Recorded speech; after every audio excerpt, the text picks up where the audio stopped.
we'd like to hear of your thoughts, the recent events in our country, especially pertaining to the dramatic events in our general elections. What are your general readings on this new scenario?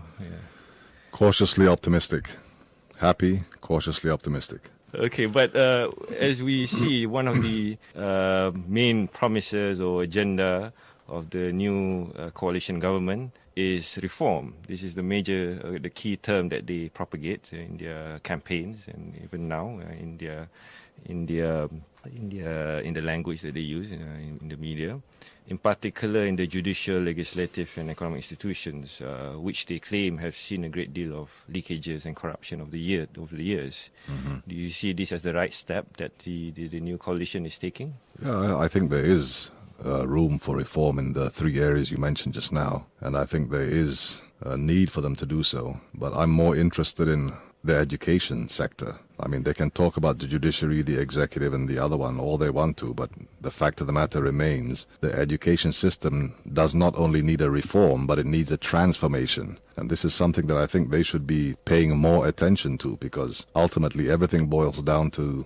the manner in which you are educated, the kind of system you are educated under, and what kind of education you are receiving. Well, the new appointed education minister did mention that one of his main goals is to nurture a generation with good values. Yeah, well, you know, they like to say these sweet words, but in reality there is no actual meaning to it at all. I mean, on the one hand, if you say that you want to keep the national education blueprint, keep it as it is, I think that's a big mistake. I mean, if you're already saying that there is a big problem with education, and we are saying there is a big problem with education, not only we are saying it now, we've been saying it before, we've been saying it previously. I mean, it's like 10, 15, 20 years ago we've been complaining about the fact that the education system has a big problem, and they haven't done anything about it as far as I'm concerned. And therefore now if you come and say that you're going to keep to an education blueprint, which was the one that was propagated before, which is actually vacuous of any kind of substantive meaning, and you're saying you're going to keep it, I think there's a big problem there. That means you are not prepared to accept your responsibility as an education expert. And this is a big problem then in that case. We are starting off on the wrong foot.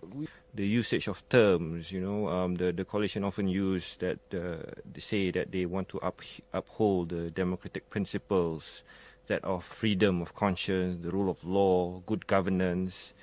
Do you consider this line of thinking, this kind of narrative is relevant to? Yes, I think it is relevant. But we must be very careful when we say these kind of things, when we say we want to uphold the rule of law, what they are really talking about. I mean, even if you talk about the Sharia, what you're talking about here is akhlaq. You're not talking about justice. There's a big difference between the two. And I mean, when they talk about upholding the rule of law, upholding, what was the other thing you said? Freedom, all this kind of stuff. What you are basically narrowing things down to is behavior. And that doesn't mean justice. I mean, akhlaq here, I mean, it does not mean that it is just. I mean, it is justice per se, and therefore there's a big difference. So, I mean, on the one hand, it's good that they at least try to emphasize these ideas, because in all of them there are problems, and we've all noticed them. We've all been complaining about them. We've all been trying to educate the former government about them. But as if you ignore them, this is what happens. You are removed, and somebody else comes and takes over, and somebody else also talks about the same things. And if they don't listen to the same kind of issues that we are talking about, they also will eventually find that they can't sustain. For political discourse, because you have written about how on this idea of democracy from the West, it is, as you said, is compatible with Islam. You mentioned in relation to the Maqasid of the Sharia, but you mentioned it is necessary for the Muslims to interpret these ideas in relation to what we understand of the worldview of Islam. Exactly, but I think we have to correct a little bit of a mistake there just now. You said that I said the West, the democracy in the West. Mm-hmm. What I actually said was democracy according to the Judeo-Christian tradition, right. Western worldview, which is understood to mean the Judeo-Christian tradition. But let's be clear here. When we say democracy, we don't mean democracy like what Western countries today practice, that they call democracy. Because those Western countries today who practice democracy claim to have gotten their form of democracy from the ancient peoples of Greece. I mean, these kind of things like democracy was written about by people like Plato. But their ideas of democracy are more compatible with what the Muslims are saying about democracy. Right. In other words, they say that only those who are only those who have accepted the trust of being keepers of that trust in terms of governance, in terms of rule, in terms of making adjudications and laws. Only these people are the ones who are given the right, because they've accepted that responsibility, given the right to have authority over the electorate. And therefore, in this matter, it's not every person has a voice, everyone has a vote, because not everybody is accepting of this trust. And not everybody understands the kind of trust he's accepting. Not everybody has the authority or the right actually to speak. And therefore, it's not everyone has a vote. Everybody, every Tom, Dick and Harry has the chance to decide what the government for the people should be. That's not the way it should be. That's not really democracy. According to the Greeks, democracy was only those who have the authority and who know have the right to decide. That's what the Persians, the Iranians actually are doing. But how do you envision it to be realized in a country wherein we have practiced this idea of democracy as how it is practiced, as understood and practiced in the West? But how do you envision this to be realized, wherein the actual trust will be returned to its rightful people? Yeah, that's what it should be. The rightful trust should be returned to those who are the responsible keepers of that trust. And that's another thing. This country, whether we like it or not, we are an extremely polarized country where we see things based on race primarily. And this is a terrible thing, actually. There should be no race-based politics. There should be no race-based education. But unfortunately, this is how it is here. And therefore, it's up to the new government now to start thinking that there should be no more race-based politics. But there still is. Whether we accept it or not, there still is race-based politics, race-based political parties, race-based education, race-based university entrances. It's not about qualification anymore. It's about race. And this is very bad. Everything should boil down to whether or not you are qualified to accept and to be held in esteem for this position. This is what it is. It doesn't matter whether you are a Muslim, whether you are a Christian, whether you are a non-believer of any religion. As long as you are qualified, as long as you are trustworthy, as long as you don't tell lies when you speak, as long as you don't break your promises when you make them, as long as you don't shirk the responsibility when it's given to you.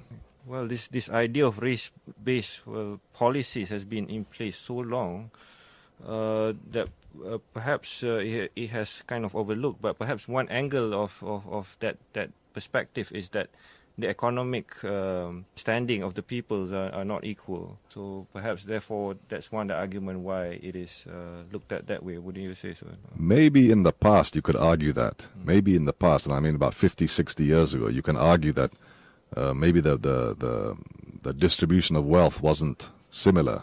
Right. But I don't think that's the case today. In fact, I know it's not the case today. And in the past, even in 1950, I still remember Dato' On Jaafar, who was the founder of UMNO. He was the one who suggested that UMNO should open its doors to people other than the Malays, Right. that it should not be a race-based party. And because of that, he was asked to, he was forced to leave UMNO. Right. He was forced to give up the position. He was forced to resign and started his own party, where he had the idea of making it a political party for all. And now, 60-something years later, only now you are pretending as if you're going to talk about no more race-based political parties. We should open our doors to all. It doesn't work like that. From the 1950s, they have become more and more extreme, more and more polarized, more and more close-minded. And now, all of a sudden, when you suddenly have the realization that you're no longer holding power, then you suddenly want to say, open the doors to other races? It's not instant like that. Yes. You can't change the mentality of a people that you've been influencing for the past 60-something years, that now is the time to stop thinking about yourself as an exclusive racial party, but rather a multi-racial thing. It doesn't happen like that. No matter how much they try to pretend as if, no problem, we'll just open the doors for everybody else. It doesn't work like that. And I don't believe it will happen like that. I was wondering whether you could share a bit more about Dato' On. In fact, you edited a book pertaining this, and of course he is your granduncle. What is it that he had intended to do that the UMNO people then did not accept him? And of course we know that he decided to establish his own party, Parti Negara, attempted to realize this more inclusive politics. But perhaps you could tell us more the insights of Dato' On, that many lessons that we can draw from today. Well, I mean, in my personal experience, I can't talk about it as if I know very much, because I was very, very young when Dato' On passed away. But we can glean from what his speeches were, what he wrote, what he thought, and obviously from the family, Yes. what his opinions were about the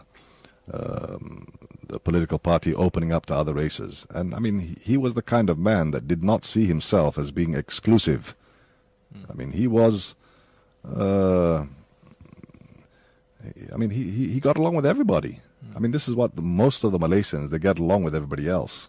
But when you start interfering yourself with a very extremist ideology, then it becomes a problem. And therefore, I think that Dato' On was right to ask that UMNO open its doors to other races as well, because in his opinion, obviously, that would have made for a more prosperous, more peace-loving, and more less polarized than it is now. And I think it's gone in the wrong direction. But I've been saying this for a long time. It's not just now I'm saying this. I've said this for 10 years, 12 years already about this problem. But they refuse to listen. In fact, they think that they are doing the right thing, that they are keeping hold to what UMNO's principles were. But no, that's not the case. What do you think is the cause for this extremism that has seeped in the very early years of our national history? Well, I mean, when you have this idea, I mean, it's a problem not only in Malaysia. I mean, whenever you have this idea of a nationalist ideology, Right. you're going to have this kind of extremist behavior where you think that you are better than the other. Okay. And this is what it's been. This new generation, what they call the Melayu Baru, they are the ones who have been pretending as if they are better than anybody else. It's just like the